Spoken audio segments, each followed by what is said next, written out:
V našej rodine váha slova bola vždy podstatná. Keď sa niečo povedalo, tak sa to naozaj spravilo. A potom je to ten príbeh, ktorý sa ťahol ako taká červená linka rôznymi generáciami až do dnešného dňa.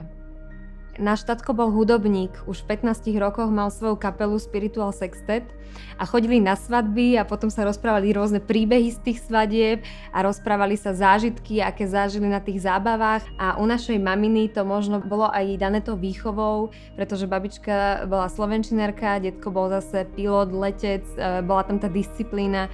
My sme v tom vyrastali úplne od malička. Keď sme boli úplne malé a ako sme sa naučili rozprávať, tak sme boli postavené pred takúto otázku, aký bol tvoj deň. Nesmeli sme tú otázku zodpovedať jednou vetou.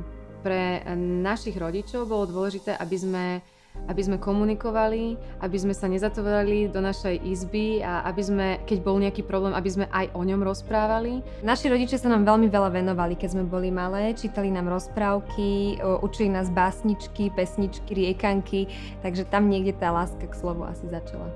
U mňa je ten príbeh teraz spätý s mojou profesiou PR manažérky a ja sa snažím rozprávať príbehy zaujímavých ľudí, značiek, ktoré potrebujú ukázať tým svojim klientom, čo robia.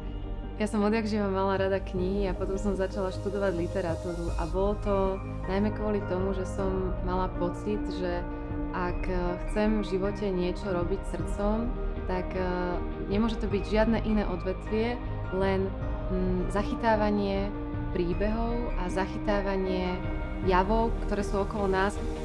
Príbehy máme v rodine.